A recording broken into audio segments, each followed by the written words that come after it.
Hi everyone, welcome to our YouTube channel. मैं हूं Neha Sharma from Rajkumari dress up like a princess. और आप लोगों को पता ही है, हर थर्सडे और हर सैटरडे को हम एक वीडियो पोस्ट करते हैं। कभी कभी वीडियो में कुछ हम ज्ञान भरी बातें करते हैं बिजनेस से रिलेटेड, और समटाइम्स हम अपने नए नए कलेक्शन और ऑफर्स एंड डिस्काउंट्स के बारे में और कुछ कुछ ट्यूटोरियल्स के बारे में भी हम अपने इस चैनल पे वीडियोस पोस्ट करते हैं।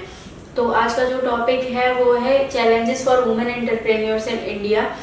तो जैसा कि सभी को पता है कि वुमेन एंटरप्रेन्योर्स तो हर कंट्री में होती हैं, बट इंडिया में वुमेन एंटरप्रेन्योर्स के लिए अलग ही तरह के चैलेंजेस आते हैं, जो कि किसी भी कंट्री में आई होप नहीं फेस करने पड़ते होंगे।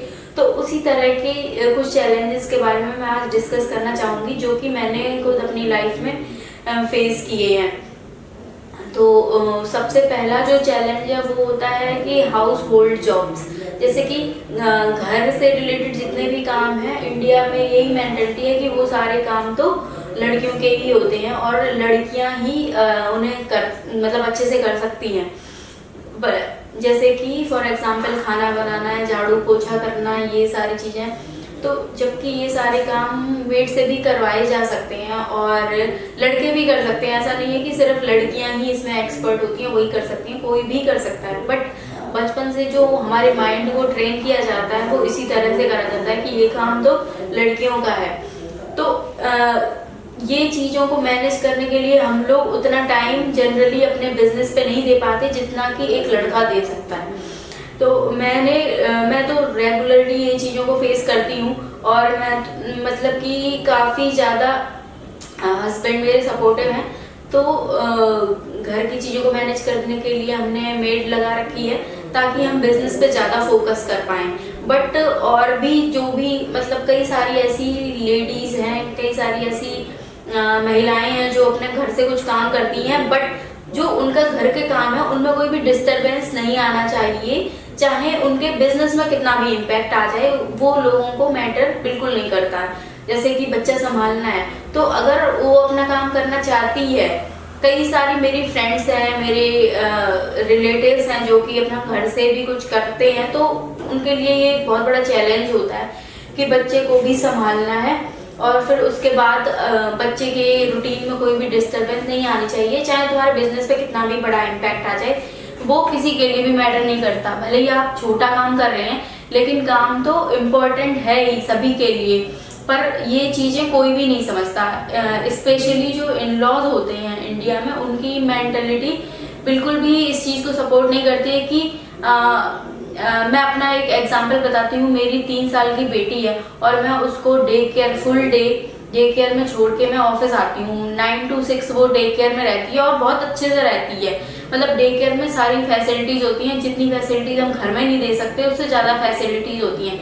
लेकिन मेरे घर वालों को, मेरे इन लॉज को ये बात बिल्कुल भी पसंद नहीं है कि मैं अपनी बेटी को पूरे दिन के लिए डे केयर में, कहीं ना कहीं मतलब उनकी बातों से मुझे ये पता चल ही जाता है कि वो मतलब इस चीज़ को बहुत ही निकृष्ट मानते हैं कि भाई तुम अपने बच्चे को कैसे छोड़ के चले जाते हो, तुम्हारे अंदर दिल नहीं है, ये नहीं है, वो खाना नहीं खाती होगी।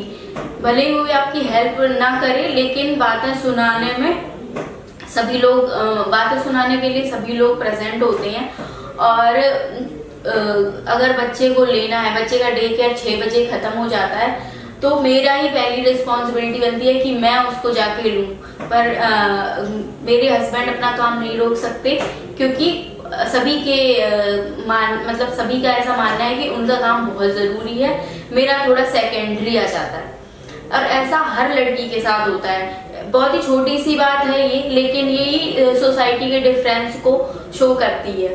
तो अगर मतलब मैं अभी इतना लिमिटेड टाइम देके भी मैं सोचती हूँ कि मैं बहुत अच्छा बिजनेस अपना रन कर पा रही हूँ। अगर यही मुझे उतनी ही फ्रीडम मुझे भी मिल जाए जितनी कि लड़कों को मिलती है समाज में, तो पता नहीं मतलब ऐसी जाने कितनी लड़कियां हैं, कितनी महिलाएं हैं जो पता नहीं क्या कर सकती हैं, उनके अंदर कितनी कैपेसिटी होती है। तो बस थोड़ी सी सोच को चेंज करने की और अपने नज़रिए को बदलने की बात है। बाकी ना तो किसी में, लड़के या लड़की में कोई भी डिफरेंस नहीं है, कोई भी चाहे तो कुछ भी कर सकता है। अगर कोई अपना टाइम सही से मैनेज करे और मतलब इतनी छोटी छोटी सी चीज़ों को अपने दिल पे ना ले।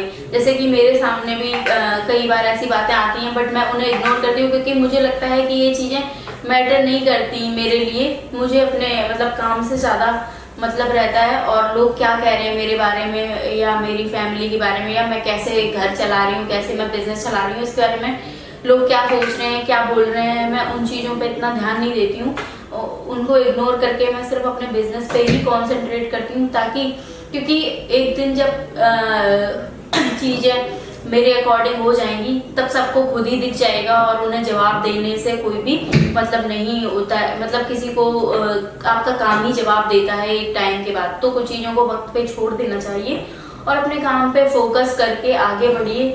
और सभी जो भी वुमेन एंटरप्रेन्योर्स हैं मेरी फ्रेंड्स या फैमिली में, या जो भी इस वीडियो को देख रही हैं, तो मैं बस उनसे यही कहना चाहूँगी कि लोग तो कुछ भी कहते रहते हैं, उनका काम है कहना। आप अपने काम पर फोकस करिए, जरूर एक ना एक दिन जब आप सक्सेसफुल हो जाएंगे तो उन लोगों को भी अपनी बातों का रियलाइजेशन हो जाएगा अपने आप ही। आपको स्पेशली किसी से कुछ भी कहने की ज़रूरत नहीं है।